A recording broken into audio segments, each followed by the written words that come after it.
If you're doubling your discount from 10 to 20%, you should and you need to see a decreased CPA in order to make that work. There's a price you should be willing to pay to acquire a customer. Are you spending that? Are you underspending? Are you overspending? If you have a huge cash position tied up in excess inventory, this is also a really, really good time of year to just clear that out. Each order is kind of contributing a small level of profit to your overall profit. The goal is not consistently to reduce CAC over and over again. It's to try and scale the business to a higher point as possible.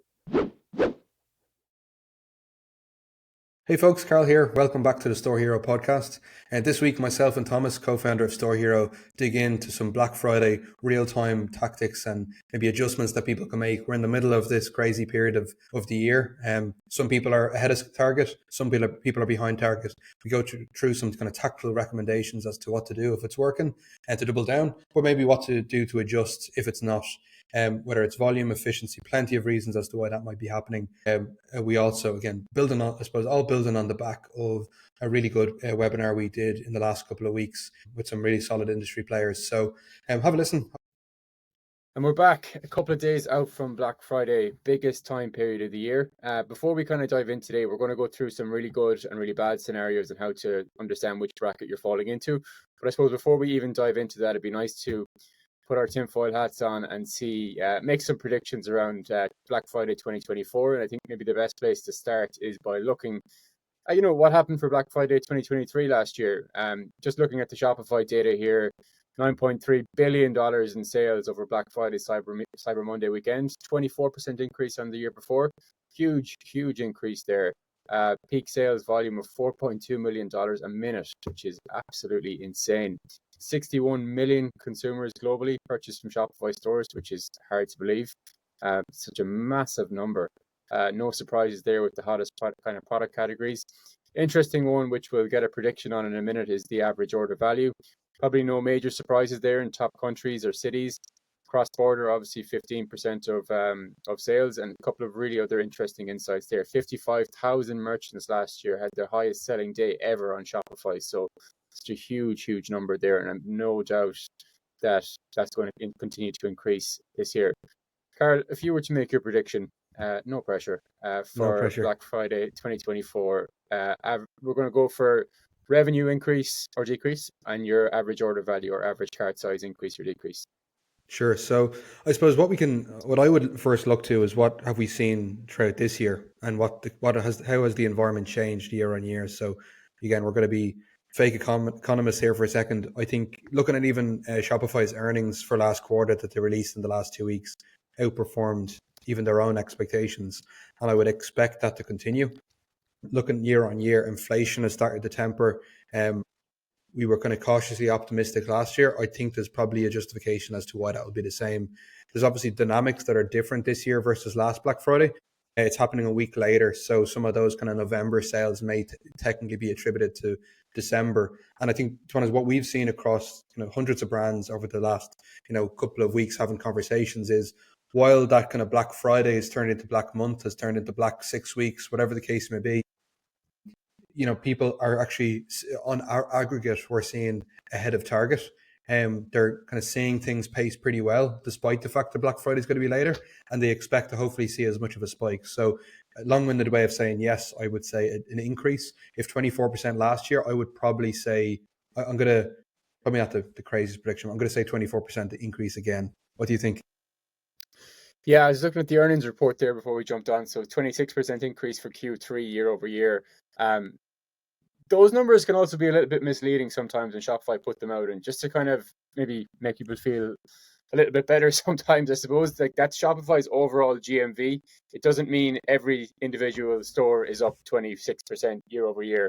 Shopify have added tons of new stores this year and a lot of big brands. We've just seen this week Ted Baker is also re-platforming back to Shopify. So all those numbers are included in Shopify's overall revenue that has gone up. So just take that into account when you see these stores. Not everyone's store is up 26% or 24% year over year.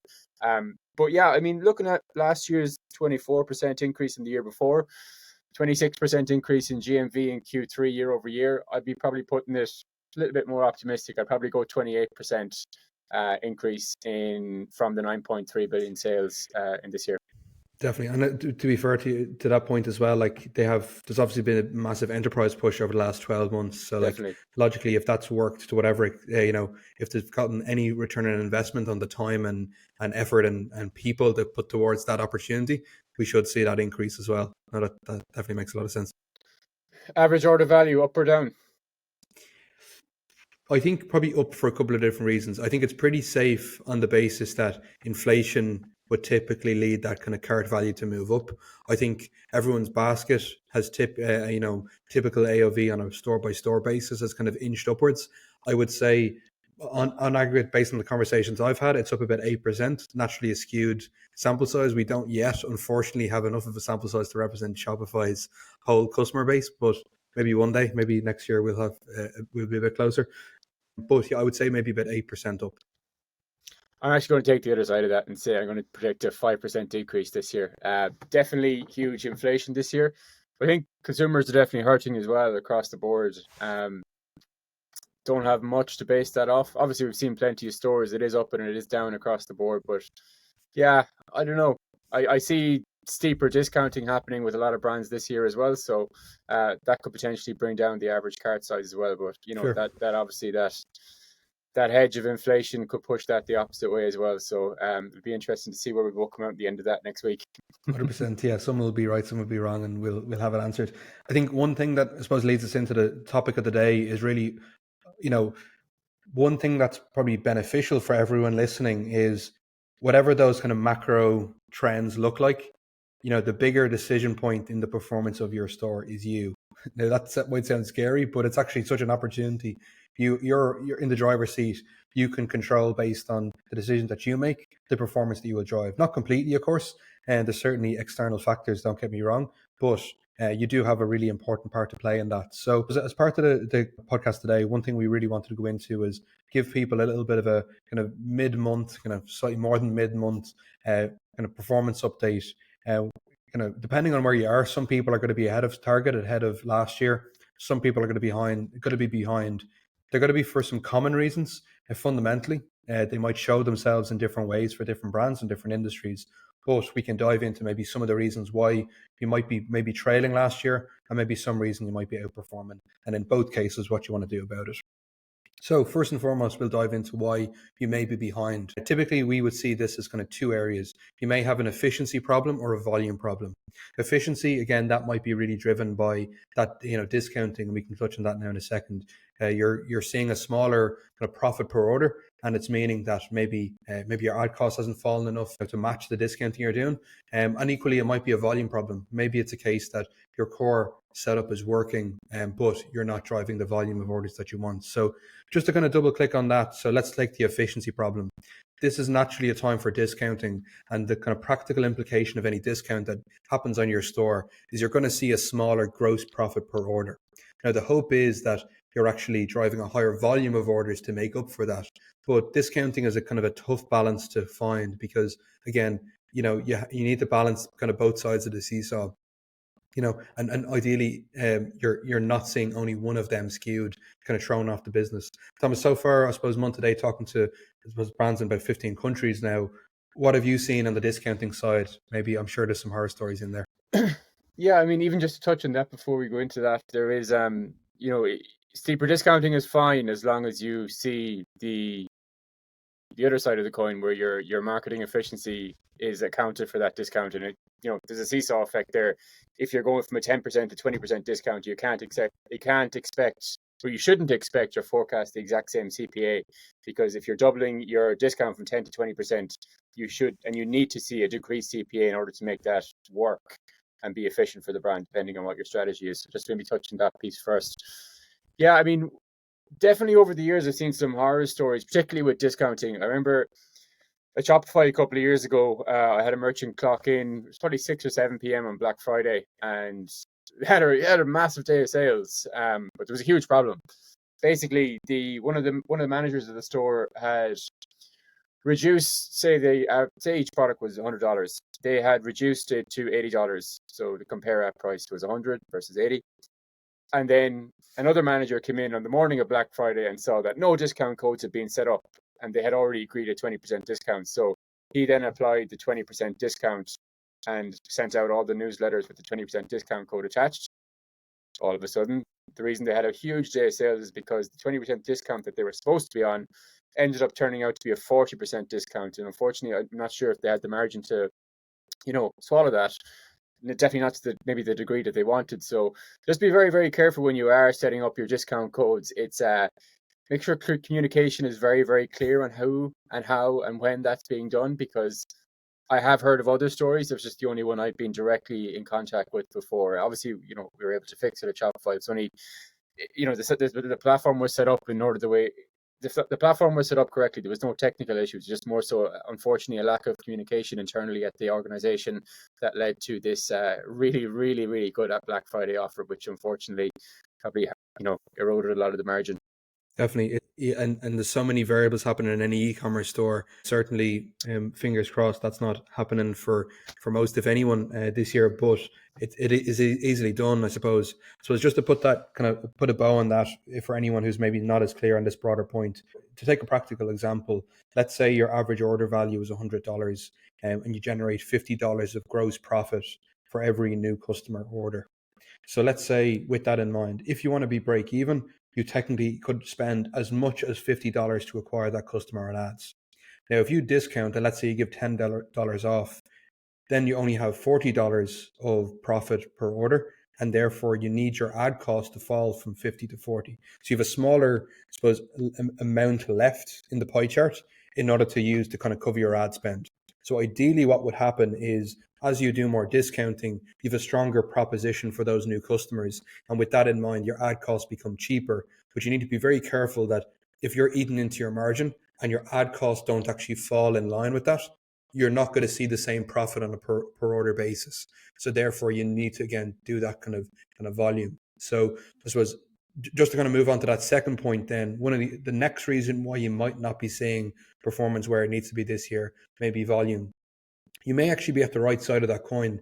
Maybe you're doing some discounting, your ad cost has fallen in line with that. You have a better proposition for customers, but you're just not spending enough. So ultimately, you're down on spend. For example, I spoke to a brand earlier today.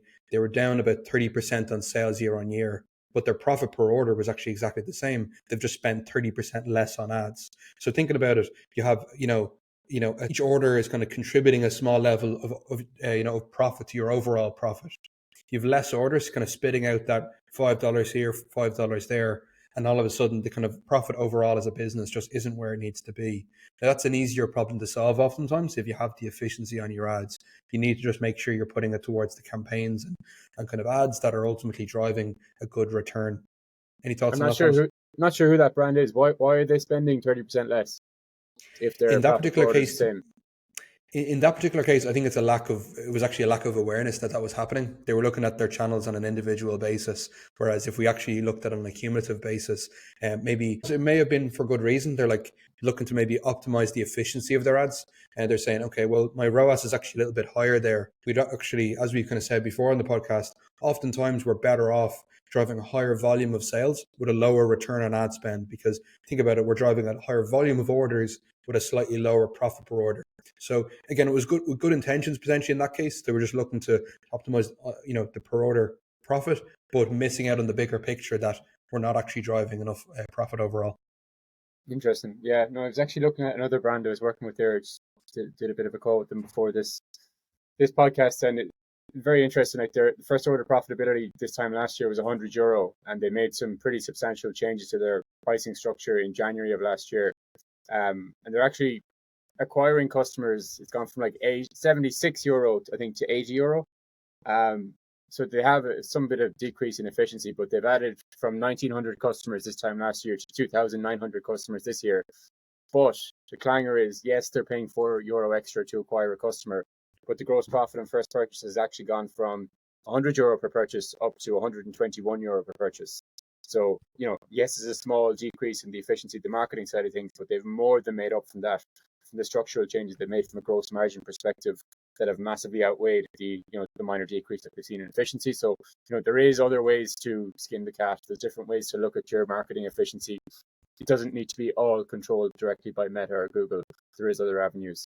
there's a bigger piece to the, bigger piece of the puzzle, or there's a bigger picture to look at. 100%. So I suppose to draw a bow and actually lead nicely into those kind of what's working and maybe the reason why we're not working, just to kind of summarize on the, if you're in a situation where it's not, again, while there's plenty of different variables and reasons as to why it might not be working, again, go back to those key points.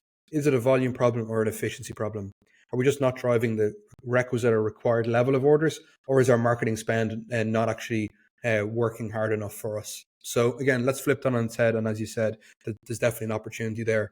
And one of the reasons why we're seeing brands work really well is their positioning, their efficiency is really strong. So let's just say, for argument's sake, they're spending the same amount, but that spend is working harder for them. They're driving a higher level of sales and, more importantly, profit, because maybe, for example, their ad creatives are stronger. They're reinforcing a offer or proposition. They're capturing people's attention in the feed, or actually the offer itself that they're driving to on their website is just more compelling from a customer's perspective, and therefore it's getting things moving. So again, similar scenario. I spoke to a brand yesterday. They were in that positive perspective where they kind of estimated and built a plan on the basis that it was going to cost them about €5 to acquire a customer.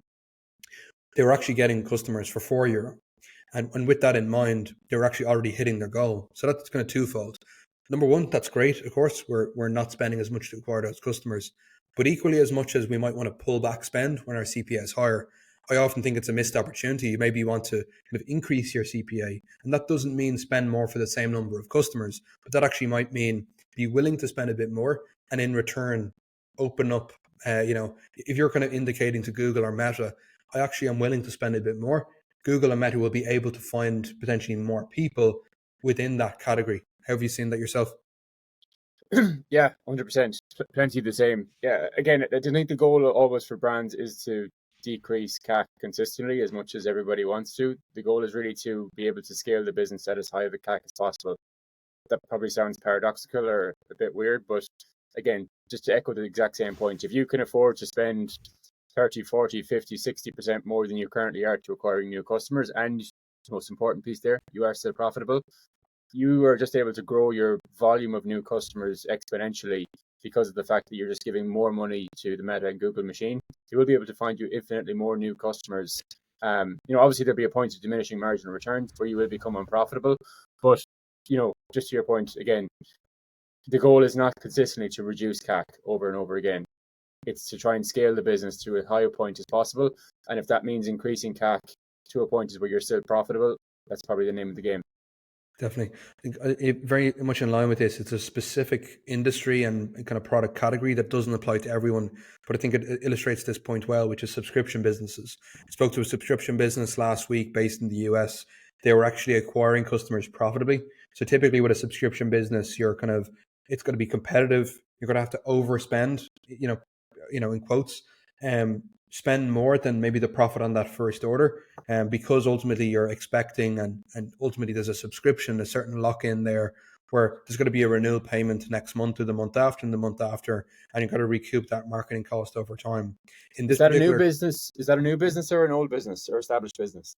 So we're running, I think, about 18 months. So they're profitable. The way I would kind of look at it is they got their fundamentals right, and then from there, actually, we're in a position to say they were kind of maybe moving into paid spend a little bit more aggressively than they had been before.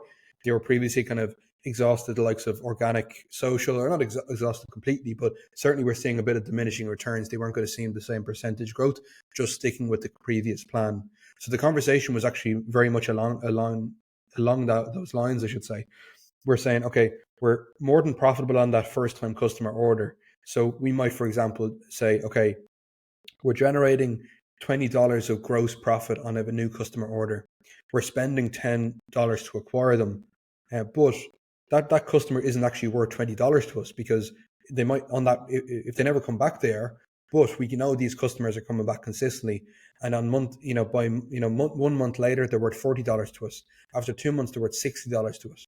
So again, if we're looking at the kind of bird's eye view there, looking at a 3-month lifetime value on a profit basis, okay, well, I have a machine here that I put $10 in one side and I get $60 of profit on the other side. That's a machine you're going to want to put more money into. So in that context, we said, okay, well, it's actually perfectly safe to say, okay, let's not put ourselves in a negative cash flow position where we're waiting on people to come back to recoup that cost, but let's spend more of that $20 profit on the first order. We stay profitable, we're not impacting cash negatively, but again, we're going to be able to acquire a lot more customers if we can give Google and kind of Meta our budget of say, okay, we're willing to spend up to $20. With that in mind, there's a lot more people that can find for that cost. Therefore, we drive a lot more orders. And then next month, the month after that, there's plenty more repeat customer orders now, which are, again, we're not incurring the cost for. So it's kind of like doubling down to kind of do as much as you can with the platforms at the right cost so that you can become less reliant on them over time. And even like just in the context of Black Friday for these types of brands as well, CAC will be relatively consistent, maybe small increase or decrease, but where you will have opportunity here is that, we're at gifting season coming into January. A lot of the subscription brands are health based, everyone's looking for the new year, new me kick. Don't be afraid to maybe, there's other ways to do this as well. It doesn't need to be jacking up spend completely on Meta. We can give steeper discounts for subscription brands at a time of year when everybody's in market, they're looking for deals. You can give that out. Yes, you'll have a lesser profit on that first purchase, but if you can guarantee that customer, and again, make sure you look at your data, understand what that gross margin LTV expansion looks like over a 3, 6, 12-month period. But if we can offer a much steeper discount, a better offer on that first time purchase for subscription customers, it'll be a much more valuable customer, and we'll hopefully be able to grow that volume a lot faster at the start of the year. 100%. So I suppose the kind of takeaway there, I think we can say, obviously the classic quote, not sure who said it, but every action has an equal and opposite reaction. To even tweet that every action needs to have an equal and opposite reaction in e-commerce. If you're doing more discounting and you're tightening your margin, you're going to need to see the benefit of that, the reaction to that being lower ad costs or a higher volume, and vice versa. Each will can have their own impact. So just to summarize that, we're saying if things aren't working at the moment, it could be an efficiency problem. You could be potentially not seeing your ad costs fall to the same extent. It could be a spend problem. Maybe you're being too conservative on spend. Each order is profitable, but you're not doing a greater volume. If things are working, it might be working because of an efficiency gain. Your ad costs have fallen to allow you to do more with your spend, or you've actually just spent more. You're driving more profitable sales, and therefore you can kind of justify that. I suppose naturally everyone is going to be very different, but at the end of the day, everyone should bear in mind it comes back to some financial fundamentals there as to there's a price you should be willing to pay to acquire a customer. Are you spending that? Are you underspending? Are you overspending? And actually, once you're very clear on those numbers, you can be in a much better position. I suppose just before I pass back to yourself, Thomas, to kind of maybe say the last word, I think one thing that's often hard to kind of visualize all this stuff is obviously we're making daily decisions based on revenue. And it's only later on, maybe when you speak to your accountant, that you understand the impact of profitability and all these kind of things. So that's why, this is becoming not an afterthought. It needs to be a forethought to understand, okay, what should I be willing to spend? And a nice way to kind of find the kind of tip of that curve where it's no longer worth spending is using contribution as margin as that metric. If if you think about it in theory without getting into metric definitions, if someone told you, okay, you're going to spend more and you're going to have more profit after that marketing spend is taken into account, would you spend more? The answer is yes. Fundamentally, you want to be in a better position considering whatever investment you're making in marketing than you were before. Any final thoughts, Thomas? Yeah, the only probably piece I would say on that is yes, we're always going for max contribution margin. If this is also a great time of year to get rid of a lot of aged stock. I was speaking to a brand last week that, they just got a lot of purchasing decisions really wrong this year. And, they're coming into kind of buying for spring, summer next year already, probably even autumn, winter at this stage. If you have a huge cash position tied up in excess inventory, this is also a really, really good time of year to just clear that out. If you just feel that you've got it wrong or you need to liquidate some of that stock back into cash, definitely a really, really good time of year to just sell that off at cost, even take a loss on it if you need to, but just, get that money back into cash. Maybe you don't need to discount your best sellers, but you can have a really, really strong hook to discount some lines that just are slow moving stock. Definitely. Very valid point. And just to kind of direct people towards, we've actually just put kind of a nice video to kind of summarize this on our TikTok and Instagram accounts in the last couple of days, whereby depending on your goal, whether it's maximizing profit, maximizing revenue, maximizing new customer sales, or maximizing kind of inventory sell through, kind of turning that aged stock into cash, there's a couple of decisions you want to make. You'd be willing to spend more or less to acquire a customer, require or need more or less profit on a per order basis. So there's two things to kind of finish up. Number one, and we actually did a really good webinar in the last 10 days with some industry experts. We have a kind of a summary of kind of key takeaways that I really recommend people download. Thomas, how did you find the webinar? I know you hosted it from our side. Yeah, it was great. We had John Blair, fractional CFOs for some really, really big brands in the States. We Jack Smith from Prospa, really good agency in the UK. I'm sure many of our listeners are very, very familiar with them. And also Eddie Cheng, co-founder of Vibe and also of Cheng Media. So Eddie looks after some really, really big 8-figure brands. To be honest, like it was one of the best webinars or pieces of content I think we've done. It wasn't fluffy. 100%. There was a ton of detail in it, which was great. It's often these things can get just a little bit fluffy. So for anyone listening to this, I would definitely recommend. We'll drop links to the show notes in it, to the webinar, and to the takeaways doc that we've kind of put together on the back of it as well. If you don't have 30 minutes to kind of go through it, but if you do, definitely worth your time. 100%. And yeah, for context, we'll leave the link in the description. 11 last minute, Black Friday and Cyber Monday tactics for D2C brands. Have a look at it. Keep these kind of key principles in mind. And again, like anything, there's so many different variables to consider. Just keep yourself on the straight and narrow. Yeah, I was going to say, just before we so maybe one last point on that. So say, for instance, you're a D2C brand and we're 22 days into the month, 21 days, whatever it is. And, you've increased revenue this year, gross margin is the same, but for whatever reason, so you've increased ad spend, but for whatever reason, CAC has just gone up, revenue is down. That's a tricky position to be in. If you're forecasting growth this year, if you're thinking that extra bit of juice is probably going to increase your margin and your revenue, and as a byproduct, not your contribution margin as a result. There are some brands that we're speaking to, definitely a lot of brands listening to this that probably will find themselves in that position. Is it an offer thing? Is it a site thing? Like what should a brand be? If a brand is in this position, what are the couple of things that they could be looking for that are potentially causing them issues? Definitely. A very good question. I think typically what we would recommend is think of your kind of customer's experience and customer journey like a big race. There's you have 30 hurdles in front of you between the initial hook on your meta ad within a brand awareness campaign to capture attention in the feed, the offer that you're using in the ad, the landing page they're clicking through, the product page they're going to, the cart, the checkout, the transaction, and everything in between, obviously all the variables in there. And what we often find is get those metrics out in front of you and see what hurdle people are falling on. Your return on ad spend may be down, but that doesn't actually tell you very much. Was it a case that the same exact ads drove people towards a website that didn't have as strong an offer, Thomas, as you mentioned? Was it a case that the website was the same, the offer was the same, but we've adjusted spend towards top of funnel versus bottom of funnel, or vice versa? So number one, get clarity on a single view of where exactly you're falling.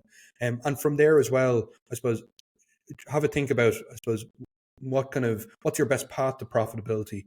For some businesses, we would see they've been kind of driving unprofitable orders and they should actually be spending less and kind of pulling back on some of those wasted activities in order to actually have a better Black Friday. That doesn't mean more revenue.